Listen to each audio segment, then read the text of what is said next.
Começa a valer o limite de 8% para a taxa mensal de juros do cheque especial e as novas regras para a cobrança para aprovar o crédito. Embraer coloca funcionários de todas as unidades da companhia no país em férias coletivas. A medida faz parte da reestruturação interna da empresa. Venezuela ganha um novo chefe do Congresso Nacional, é o deputado Luiz Barra. O verão chegou e com ele o maior risco de acidentes com animais peçonhentos. Veja hoje dicas simples para tentar evitar os ataques. Papa Francisco deve visitar o único colégio pontifício etíope do Vaticano na celebração dos 100 anos da instituição. E veja também como foi o final de semana em Trindade, a capital da fé de Goiás. O JBN de hoje está no ar.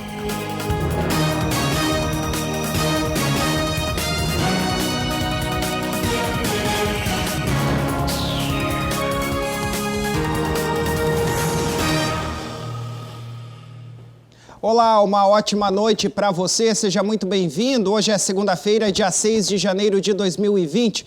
Muito obrigado a você que está aí do outro lado, nos acompanhando de norte a sul do país. Olha, começou a valer hoje o limite de 8% para a taxa mensal de juros do cheque especial e também as novas regras que permitem aí a cobrança da tarifa pelos bancos para disponibilizar essa modalidade de crédito. A cobrança desta nova tarifa se deu num primeiro momento para os novos contratos. Veja na reportagem. Essas alterações foram definidas em novembro do ano passado pelo Banco Central. Até então, não havia um limite para a taxa do cheque especial, que é uma das modalidades de crédito mais caras do país e utilizada, sobretudo, pela população de menor renda. Os bancos eram remunerados quando os clientes de fato utilizavam o limite. Quem tiver mais que este valor como limite terá que pagar até 0,25% sobre o valor que exceder os R$500. A tarifa será cobrada mesmo se não for utilizado o limite. Exemplo, um cliente que possui um limite de R$10 mil no cheque especial pagará todos os meses 0,25% sobre os R$ 9.500, o que equivale a R$ 23,75 de taxa. Caso ele use o crédito, essa quantia será descontada do valor que ele terá que pagar em juros. Alguns dos principais bancos do país anunciaram que irão isentar seus clientes. Outros informaram que não irão cobrar a tarifa nesse primeiro momento. Dos bancos mais utilizados no país, apenas o Santander confirmou que fará a cobrança da tarifa nesse primeiro momento. Os bancos Itaú, Bradesco, Banrisul, Caixa e Banco do Brasil informaram que não farão a cobrança dessa nova tarifa por enquanto. O BC disse que autorizou a cobrança da taxa para ajudar a reduzir o custo do cheque especial. Hoje, os bancos disponibilizam cerca de 350 bilhões de reais aos clientes como limite. Desse total, apenas 26 bilhões de reais foram de fato utilizados neste ano, uma taxa média de 12% ao mês ou aproximadamente 300% ao ano. Isso significa que os 324 bilhões restantes não resultarão em juros para as instituições financeiras, ou seja, geraram um custo de capital que é repassado para os consumidores, fazendo com que o produto se torne mais caro. A ideia do órgão regulador é desestimular os correntistas a terem altos limites, o que reduziria o custo para os bancos e, consequentemente, os juros da modalidade. A Embraer colocou hoje cerca de 16 mil trabalhadores de todas as unidades da companhia no país em férias coletivas. Em recesso desde o fim de dezembro, os funcionários da empresa devem voltar ao trabalho agora, somente no dia 20 de janeiro. A medida já havia sido anunciada em outubro de 2019 e faz parte de uma reestruturação interna da fabricante para a separação da área comercial da aviação executiva e defesa. A Embraer negocia com a Boeing a criação de uma joint venture que englobará o braço de aviação comercial da fabricante brasileira. O negócio ainda depende do aval de órgãos como a Comissão Europeia e o Conselho Administrativo de Defesa Econômica, o CAD. Apesar das férias atingirem cerca de 16 mil colaboradores, a principal mudança é o remanejamento de 2.500 empregados da unidade Faria Lima, a maior da empresa em São José dos Campos, para um prédio reestruturado da companhia em Eugênio de Melo, distrito da cidade. O local onde trabalham 1.500 empregados vai passar a ter 4.000. As unidades que terão a produção parada por causa das férias coletivas são 5 no Vale do Paraíba, em Sorocaba, Gavião Peixoto, Botucatu, Campinas, Belo Horizonte e Florianópolis.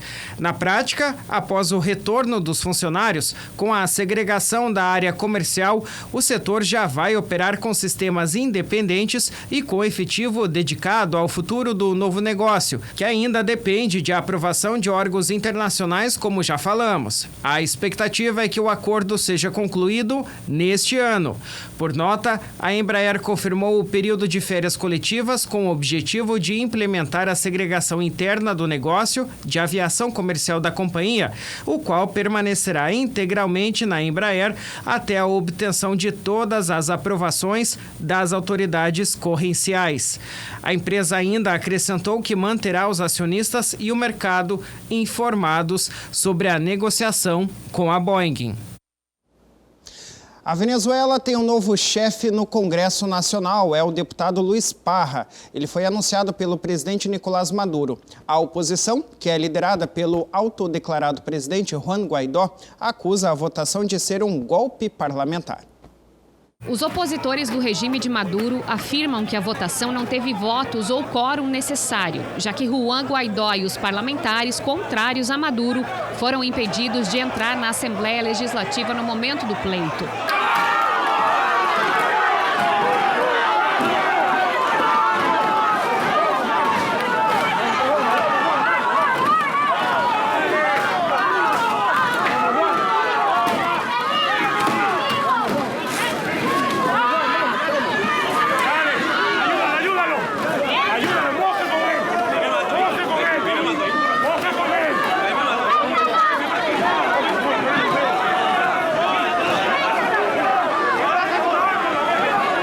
A oposição também acusa o governo de Maduro de ter oferecido malas de dinheiro para parlamentares votarem contra Guaidó, que é o atual presidente do parlamento e buscava uma reeleição para a gestão 2020 e 2021.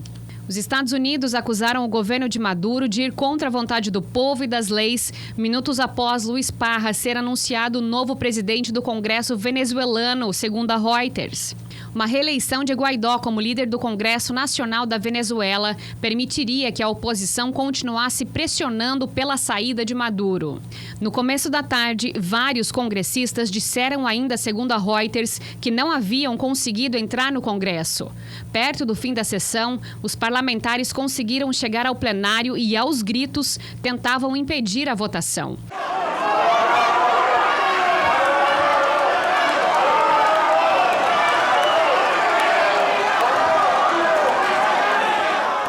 A televisão estatal venezuelana mostrou imagens de parlamentares socialistas passando sem problemas pelos cordões de segurança. Maduro classifica Guaidó como um fantoche dos Estados Unidos e diz que os problemas econômicos do país são decorrência das sanções de Washington, que proíbe que empresas norte-americanas comprem petróleo do país ou façam negócios com o governo. As confusões e as incertezas continuam em 2020 na Venezuela, né? O verão foi oficialmente iniciado no dia 22 de dezembro e os brasileiros precisam preparar o bolso, já que esta estação do ano é considerada a que registra o maior consumo de energia elétrica. E se engana, viu, quem acha que o grande vilão deste consumo são os aparelhos de ar-condicionado. Mesmo curtindo a temporada de verão, o Marcelo faz vista grossa em casa e ensina suas filhas a terem um consumo consciente de energia elétrica. E a geladeira sempre, conversando com as crianças, abrir o menos possível, de quantidade de vezes, porque a gente sabe, que eleva muito o consumo, da energia. Com este calorão que está fazendo, as pessoas utilizam ainda mais o ar-condicionado. E muitas pessoas também pensam que é o elétrico que mais gasta. Mas surpreenda-se agora, porque o consumo de energia elétrica da geladeira é o que mais pesa no bolso do consumidor. E aquilo que o Marcelo falou no começo da reportagem é justamente o que indica o gerente da agência da Copel em Matinhos. O refrigerador, a geladeira, né, ela está trabalhando continuamente para gerar para refrigerar o alimento que está lá dentro. Quanto mais nós abrimos a porta da geladeira, mais o motor vai ter que trabalhar para que ela refrigere novamente. Então é importante que nesses momentos de verão, de muito calor, nós façamos a redução de vezes com que a gente abre a geladeira e tentar também não colocar alimentos quentes na geladeira. O consumo mensal dos aparelhos refrigeradores avaliados pelo Inmetro chega a 85 kWh, o que representa 51% do consumo médio residencial do paranaense. Hoje, em média, uma família paranaense ela gasta cerca de 170 kWh por mês na conta de energia elétrica. E a geladeira, ela representa um pouco mais até da metade desse consumo. Então, uma geladeira com a etiquetagem do Inmetro, que já consome menos energia, e ela já tende a gastar cerca de 80 kWh por mês. Então, é praticamente a metade, um pouco mais da metade do consumo da energia elétrica. As altas temperaturas no litoral do Paraná exigem das pessoas que possuem ar-condicionado em casa a fazer uma utilização mais prolongada. Isso faz com que o aparelho também se torne um grande vilão na fatura do final do mês. Então, o uso consciente é a ordem do verão. É isso mesmo. Veja depois do intervalo um perigo que chega junto com o verão, viu? É a proliferação dos animais peçonhentos. É rápido, nós já voltamos.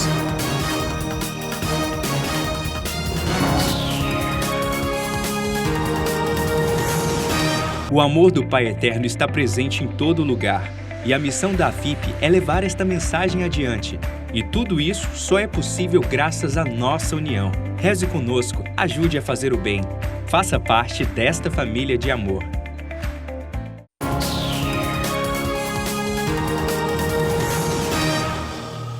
Muito bem, estamos de volta com o JBN de hoje. Muito obrigado pela sua audiência. Olha, estamos no verão, né? E esta é a época mais quente do ano e propícia aí para acidentes com animais peçonhentos. A gente preparou uma reportagem que trata do assunto e dá dicas de cuidados. Eles são inofensivos no tamanho e donos de um veneno capaz de causar danos irreparáveis. Jararacas, aranhas e escorpiões dividem o mesmo espaço com o ser humano. No vídeo, o autor da gravação joga um produto no batente da porta e em seguida o bicho aparece. No verão, esses animais ficam mais expostos em relação aos outros meses do ano. Com as temperaturas elevadas, eles deixam o habitat natural e migram para as cidades, já que nos centros urbanos eles encontram algumas facilidades para se alimentar. O biólogo diz que não são raros os incidentes com escorpiões e aranhas durante a atual estação. Nós tivemos aqui no litoral do Paraná uma urbanização desenfreada, vamos dizer assim. Então, esses animais, agora na época do verão, eles ficam mais ativos porque eles saem à procura de parceiros para poder se reproduzir e vêm à procura de um abrigo e um alimento. E como nossa cidade a gente tem assim alguns locais que tem muito acúmulo de lixo e alimento fácil para esses animais, vamos dizer assim, né? Então, para ratos e para baratas, é muito mais fácil os animais virem para cá para poder se alimentar do que ficar lá no meio da floresta ou do mato. De janeiro a dezembro, 198 casos envolvendo animais peçonhentos foram registrados no litoral do Paraná. 75% desse total foram causados pela aranha armadeira, facilmente encontrada em lixos ou entulhos. O veneno da aranha armadeira é o mesmo da cobra cascavel e atinge o sistema nervoso central. O da aranha marrom compromete o funcionamento dos rins e traz outras consequências. O levantamento foi comprovado pelo Ministério da Saúde. O risco de acidentes pode cair com algumas medidas de prevenção. Verifique sempre os sapatos e roupas antes de vestir ou calçar. Use telas ou vedantes nas frestas das portas, janelas e não esqueça de bloquear a entrada dos animais animais pelos ralos. Use sempre luvas para fazer trabalhos no jardim. E se você de fato quiser evitar o contato com os animais, a última e principal recomendação é: mantenha os ambientes sempre limpos. A sujeira é o chamariz para este grupo. Outra recomendação do biólogo é prestar atenção durante caminhadas nas ilhas e passeios ecológicos, porque os animais geralmente ficam camuflados nestes ambientes. Matar os bichos é proibido e, se acontecer a picada, a pessoa deve se dirigir imediatamente ao hospital. Se alguém tiver um contato com esse animal ou um acidente, acho que é interessante também ressaltar isso. A pessoa tem que ficar o mais calma possível, tá? Tem que, aqui no litoral, nós temos diversos hospitais que têm o soro. Então, geralmente, quando você é picado por uma cobra, você toma um soro polivalente, porque geralmente as pessoas não conseguem identificar qual foi a espécie que causou o acidente. Então, tem aqui no litoral, aqui no Hospital Regional do Litoral. Tem nos 7 municípios tem o soro. Tá? Na Ilha do Mel tem que vir para Paranaguá para tomar o soro. Caso apareça um animal dentro da sua casa, é bom entrar em contato com a Polícia Ambiental. É isso, e a gente fala agora de um outro alerta, viu? Minas Gerais registrou no ano passado quase 500 mil casos prováveis de dengue. 168 pessoas perderam a vida, inclusive, por lá em 50 municípios. E ainda há outros 93 casos sob investigação. O balanço atualizado foi divulgado pela Secretaria de Estado da Saúde. E enquanto não há uma vacina capaz de controlar o Aedes aegypti, o jeito é evitar a proliferação dele. Uma pesquisa feita pela Universidade Federal de Minas parece ter encontrado uma tecnologia simples, barata e eficaz para controlar os focos do mosquito em áreas públicas. O tijolinho é de cerâmica e contém substâncias químicas capazes de eliminar os ovos e larvas do inseto. A nova armadilha foi desenvolvida por pesquisadores da UFMG para combater o vetor da dengue, chikungunya e zika em locais onde ele aprendeu a se desenvolver, no escuro, com água suja e parada. O processo de iniciar a fabricação desse material, né, e chegar a instalar no bueiro, ele é relativamente simples. A gente tem que comprar a cerâmica, ela é um material que já não tem mais patente, de baixo custo, e a gente então prepara os pequenos tabletes, né, cerâmicos para sofrer um tratamento químico. Ele sofre um tratamento químico, depois ele é secado e aí ele está preparado para ser instalado. O produto está sendo testado em 85 bueiros do Campo Saúde da UFMG. Um estudo paralelo mostrou que a população de mosquitos na região caiu após o uso do larvicida. Ele não depende da luz solar, precisa apenas de água para liberar as substâncias que são nocivas às larvas do mosquito. E o artefato foi feito para resistir até mesmo em casos de inundações. O sistema que nós desenvolvemos ele é extremamente eficiente, porque ele não se decompõe, ele fica estático, então assim, ele para de funcionar. E aí, quando tiver chuva que vai acumular água no bueiro, ou que você tenha uma residência que joga a água na rua, ou que a água, de alguma maneira, chegue nesse bueiro e emposse, e aí nosso material estaria ali naquele local e faria profilaxia para evitar a produção de larvas. A instalação dos tijolinhos é fácil. Os pesquisadores utilizam uma corda para amarrar o sachê com 5 larvicidas nos bueiros. A gente vem, basicamente, instalação simples. A gente tem um sachêzinho com os tijolinhos, que esse sachê ele é fixo, ele é amarrado numa cordinha, e a gente coloca essa cordinha dentro dos bueiros e amarra na boca do bueiro. E já, a partir do momento que já fecha o bueiro, o material já entra em contato com a água. A ação dura entre 5 e 6 semanas. Depois é feita a troca do produto e a coleta de água para análise em laboratório. Os testes ainda são restritos ao campus universitário. O que os pesquisadores buscam agora é apoio para ampliar a distribuição dos larvicidas para toda a cidade. Interessante, né? E tomara que dê certo aí esse experimento. Olha, quem está de férias quer aproveitar os dias de descanso de forma segura e com tranquilidade, não é mesmo? E é por isso que os órgãos de segurança aumentam aí o efetivo, como nas estradas, para monitorar o excesso de velocidade. E o mesmo acontece no mar. Nesta época do ano, a Marinha do Brasil realiza ainda mais orientações a quem pilota as embarcações. Exemplos são os jet skis, que são comparados às motos no asfalto. Aqui no litoral do estado, durante a Operação Verão 2019-2020, a Capitania dos Portos do Paraná está realizando uma operação para fiscalizar essas embarcações. E as motos aquáticas ou jet skis estão no radar da Marinha do Brasil. E com isso nós temos frente de fiscalização do tráfego aquaviário em todo o litoral diariamente.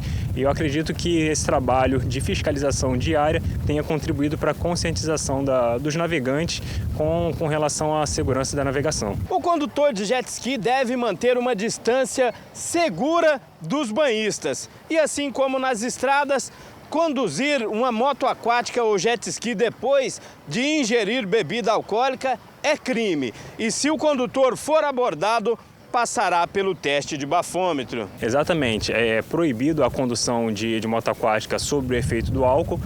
Durante as nossas ações de fiscalização são aplicados o etilômetro, né, o uso do etilômetro para verificar caso o condutor tenha ingerido alguma bebida alcoólica. E assim como nas estradas, tem que ser habilitado para poder conduzir tanto a embarcação quanto a moto aquática. Um dos cuidados é ter responsabilidade com as chaves da embarcação para evitar acidentes. Cuidado com a chave, sempre que o condutor sair da moto aquática, ele deve retirar a chave justamente para evitar que alguma pessoa que não seja habilitada, que não tenha a habilitação necessária para conduzir aquele meio, possa ativar, possa ligar esse meio e acabar causando um acidente, colocando a própria vida em risco. Tem um telefone, tenente, para denunciar se alguém, por um acaso, presenciar alguém bebendo e depois saindo com uma moto aquática? Como faz para denunciar?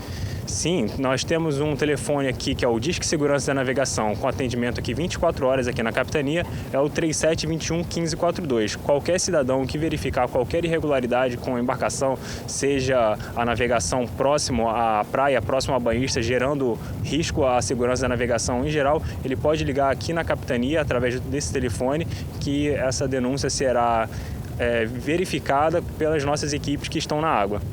Tem uma distância mínima também que o condutor da moto aí tem que trafegar, né? Sim, ele tem que manter uma distância de 200 metros da linha da praia e também não pode navegar próximo aos banhistas. Caso seja verificado a situação em que seja infringida essa distância mínima, o condutor pode ser notificado, pode ter a sua embarcação apreendida e pode vir a ter a sua carteira de habilitação suspensa. Para um banhista que vê um condutor de jet ski fazendo algumas manobras, tenente, como saber se aquela manobra é radical, se é permitida, se não é? Qualquer manobra em alta velocidade que próximo a banhistas, próximo a outras embarcações que gere qualquer tipo de risco, é considerado uma manobra radical e deve ser reportada aqui para a capitania para que nós possamos tomar as medidas necessárias. Bom, nós trouxemos o caso aí do litoral do Paraná, né? Mas essas são dicas, orientações, regras, na verdade, legislação que vale para todo o país.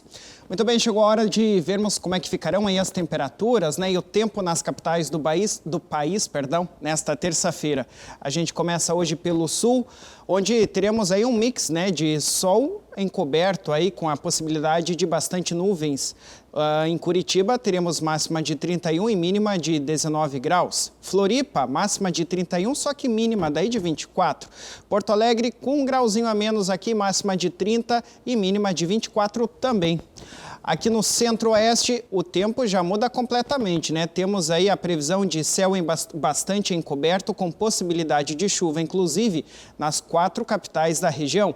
Máxima de 27, mínima de 21 em Goiânia, Cuiabá 32, 26, Campo Grande 27, 24 e Brasília, a capital federal, máxima de 27 e mínima de 20 graus.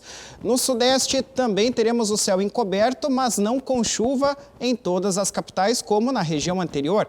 Vitória e Belo Horizonte, sim, devem ter a possibilidade de pancadas durante um dia, com máxima de 32 em Vitória e mínima de 25, máxima de 27 e mínima de 21 em BH.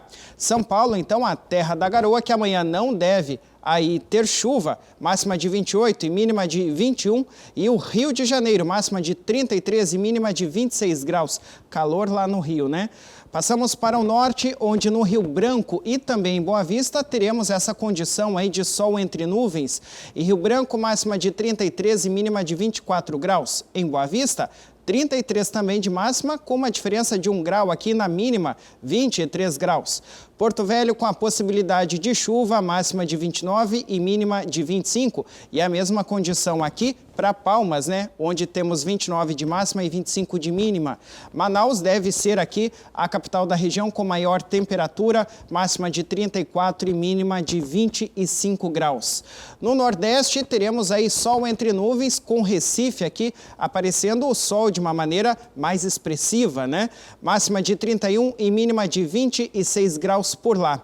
Maceió, Salvador e Aracaju terão esse sol aí entre nuvens, com máxima de 27 e mínima de 26 lá em Maceió, 29 e 25 em Salvador e 30 e 25 em Aracaju.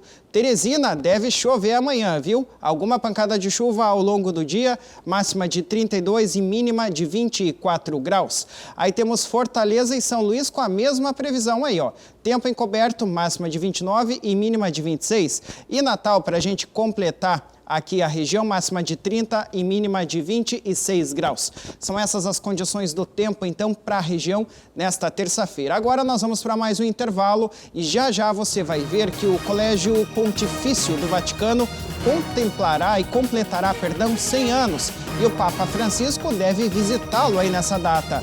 Nós já voltamos com essa previsão.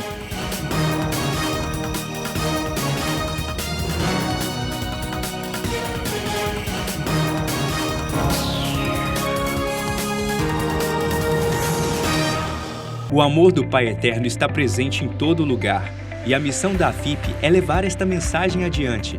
E tudo isso só é possível graças à nossa união. Reze conosco, ajude a fazer o bem. Faça parte desta família de amor.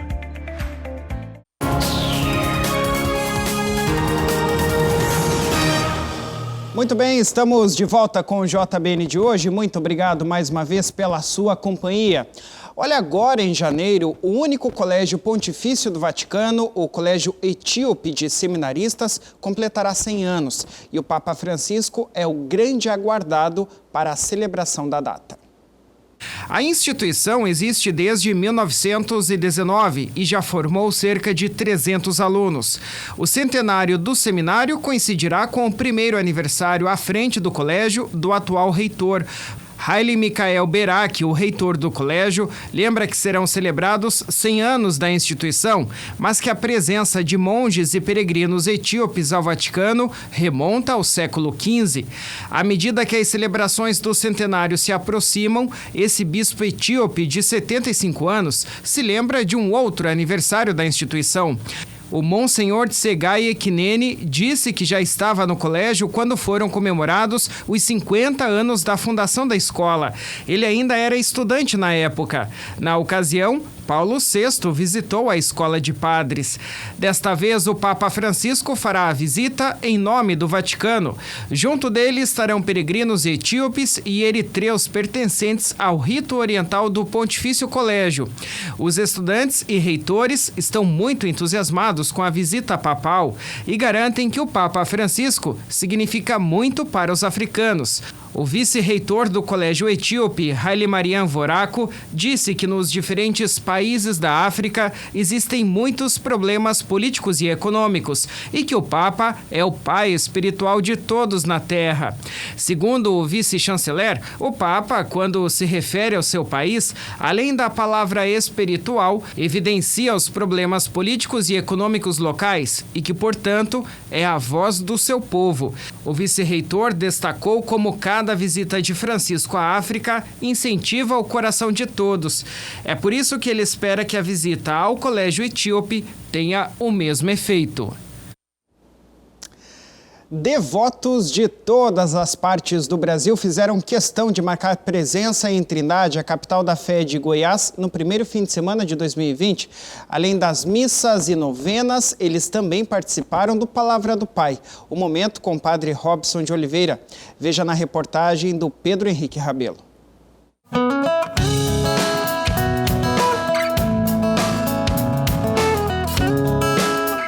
A primeira semana de 2020 foi de movimentação em Trindade. Foi a oportunidade para muitas famílias agradecerem pelo que passou e pedir bênçãos para o ano que começa. como fez a família do Daniel, que saiu do Paraná para ir para o Maranhão, mas no meio do caminho decidiram passar em Trindade. Nós moramos em Balsas, no Maranhão, nós saímos de Balsas e fomos para visitar meus pais no Paraná, perto de Curitiba, Balsa Nova. São uma viagem de 2.600 quilômetros e agora no retorno a gente resolveu passar aqui para agradecer um ano que a gente passou, que teve um ano bom, e pedir uma bênção aí para o ano seguinte, para toda a família, aí para a gente poder passar um ano bom e com muita saúde e com muita felicidade entre todos os irmãos e parentes aí. A dona Adélia é sogra do Daniel. É a 4ª vez que ela vem à Trindade e desde 2007 é uma associada à FIP. Ela tomou essa decisão graças a uma visita do padre Robson de Oliveira com a imagem peregrina do Divino Pai Eterno na sua cidade, em Curitiba. Eu sozinha escutei o que ele falou tudo e cheguei em casa e fiquei pensando o que eu ia fazer e fiz. Peguei, fui marcando os telefones dele, os números, aí passei para cá. Daí, não foi um mês, ele mandou a carta. Aqui eles puderam ver de perto como vai ficar o novo santuário do Pai Eterno que está sendo construído em Trindade. Na Sala dos Milagres, conheceram muitas histórias de devotos que, através das bênçãos do Pai Eterno, receberam o que tanto pediram. O Santuário Basílica e a Igreja Matriz acolheram os devotos durante todo o fim de semana com celebrações e muito aconchego. A tradicional Igreja de Trindade está passando por reformas, mas as celebrações estão acontecendo normalmente. A entrada dos fiéis está sendo pelas portas laterais. A família do Gilson, que está viajando pelo Brasil, aproveitou para passar aqui. Faz muito bem, né? Porque a gente vem num ambiente tão aconchegante, um ambiente de oração, para a gente agradecer, fazer nossos pedidos também para 2020, que 2020 seja um ano abençoado, de muitas conquistas para todos nós, aqui também para a Trindade, né? Para o Divino Pai Eterno, aí, que abençoa todos nós, e também para toda a nossa família, né? Minha mãe é muito devota aqui do Divino Pai Eterno, já veio aqui acho que umas 4 vezes, minhas irmãs também vêm bastante aqui, então a gente passa para agradecer, né? E quem sabe em breve a gente está de volta, é isso que a gente deseja também. A dona Jurema veio na mesma turma. Ela esteve em Trindade para cumprir uma promessa da sua mãe, que é associada à FIP e faz parte do lindo trabalho de evangelização. Hoje eu vim pagar uma promessa do meu filho, Paulo Roberto Magistrali. Então, em 2011, ele deu uma doença que a gente não descobriu até então hoje. E a minha mãe, que é devota ao Pai Eterno, ela fez uma promessa de trazer o Paulo aqui. Como ela não conseguiu, porque ela está muito doente, aí vim eu no lugar dela pagar a promessa. Então achei muito bom, porque é uma realização que eu vou chegar e contar para minha mãe essa história que eu vim aqui. A minha mãe até então, ela manda todo mês um dinheiro para essa igreja aqui, mantendo, porque ela não pôde vir aqui. Como eu vim para cá, daí ela vai estar realizada, porque a gente conseguiu realizar o sonho dela. Aqui no Cine Teatro AFIP aconteceu mais uma edição do Palavra do Pai, todos os sábados às 10 horas da manhã. É a oportunidade que os devotos têm de ficar bem próximo ao Padre Robson de Oliveira em um momento de pura reflexão sobre a Palavra do Pai. E a reflexão foi sobre as tempestades que todos nós passamos e como a Palavra de Deus pode ajudar a cada um superar o momento difícil. Tempestades vêm, gente. Ninguém pode dizer, eu nunca passei por uma tempestade, se você já tem aí os seus 30 anos, sei lá. É muito difícil alguém dizer que nunca passou por tempestades na vida. O evento foi transmitido ao vivo para todo o Brasil e pelo mundo, pela TV Pai Eterno e pelo portal paieterno.com. Aqui no Cine Teatro é um outro lugar para as famílias em Trindade, Goiás. Lugar de paz e entretenimento. A dona Rosa veio de São Roque, interior paulista, para realizar um sonho de todos da família. Agradecer ao Divino Pai Eterno por tantas bênçãos recebidas, agradecer pela família linda que eu tenho, pelos meus pais, apesar de estar de cama, são pessoas que sempre me ensinaram a amar a Deus sobre todas as coisas. E ao Padre Robson, que é um sonho meu conhecê-lo, entendeu? Porque as homilias, o que a gente recebe, a palavra dele para a gente, ela nos faz sentir que Deus nos ama mais que tudo. Independente das dificuldades, das perdas quando a gente tem, ele nos ensina que a gente deve amar a Deus, que a gente vai conseguir passar sobre todas essas dificuldades. Ela veio com o esposo Laércio, com a filha Paloma e com o netinho Arthur. E se hoje ela é devota do Pai Eterno e associada à FIP, é porque recebeu a lição dentro de casa. Faz mais de 20 anos, quando eu entrei, minha mãe foi a primeira, aí ela nos convidou.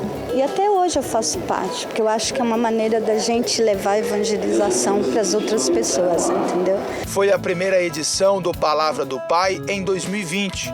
Um ano que chega com muitas promessas e sonhos para serem realizados. Sonhos que serão construídos com a ajuda de todos nós, espalhados pelos 4 cantos do Brasil e do mundo. 2020 vem com muita esperança, reforçar nosso coração, e é importante quando a gente imagina que o ano que começa é um ano também de renovação espiritual. Na cronologia nós não podemos falar nada, mas a gente cria um momento para a gente dizer, olha, ficou o ano velho para trás, começa um novo ano. E ele vem com tudo aquilo que é melhor. O nosso desejo é que seja melhor.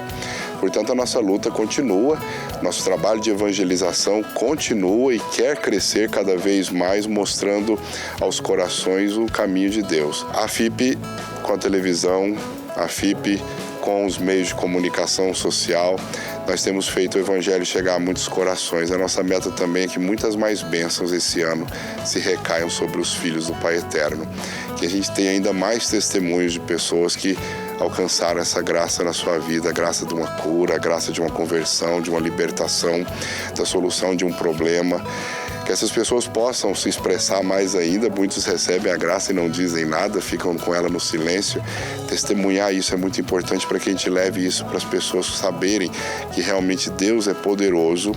Testemunhado na vida daquela pessoa, Deus se manifesta fortemente na vida dos seus filhos que o amam e o procuram. A dona Rosa lembrou do quanto a missão do Padre Robson de Oliveira é importante na vida de milhares de devotos pelo Brasil e pelo mundo.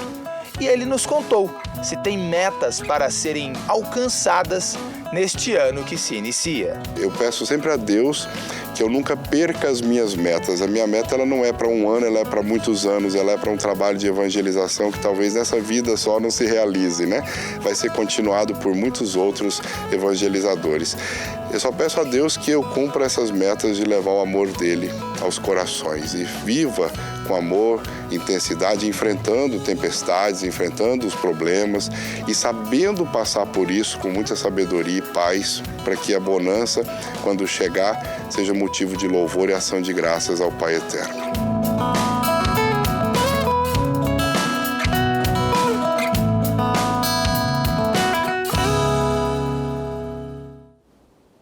Amém, viu, Padre Robson? Que o senhor consiga cumprir todas essas metas aí durante esse ano e nós também, né, ao seu lado, juntos, caminhando aí em direção à fé, ao Divino Pai Eterno. E olha, esse final de semana, repleto de devotos aí de várias regiões do país, simplesmente demonstra como será esse 2020, né? Sempre lá em Trindade, a capital da fé de Goiás, com a presença dos devotos do Pai de todo o país. E se você tem o sonho de conhecer Trindade, a Casa do Pai, que você consiga realizar durante esse ano que está apenas começando. E olha, a gente quer sempre que você entre em contato conosco, viu? Para sugerir alguma reportagem que você gostaria de assistir aqui no JBN, ou mesmo para ter informações aí de como se filiar à família de amor Pai Eterno, a FIP. Como você viu aí na reportagem, né? As pessoas que já participam dessa família. O nosso telefone é o DDD 62 3506 9800, DDD 62 3506 9800. Tem também o nosso e-mail, viu? jbn@tvpaieterno.com.br. Agora, se você preferir, tem ainda o nosso portal paieternno.com e, é claro, as nossas redes sociais. Nós estamos no Facebook, basta digitar lá TV Pai Eterno ou então no Instagram, @TV Pai Eterno. Eu e toda a nossa equipe esperamos a sua participação. Muito bem, essas foram as informações do JBN de hoje. Muito obrigado pela sua audiência, pela sua companhia. Você fica agora com o programa Eclésia. E a gente volta a se encontrar amanhã, às 8 da noite. Um bom descanso para você e até lá.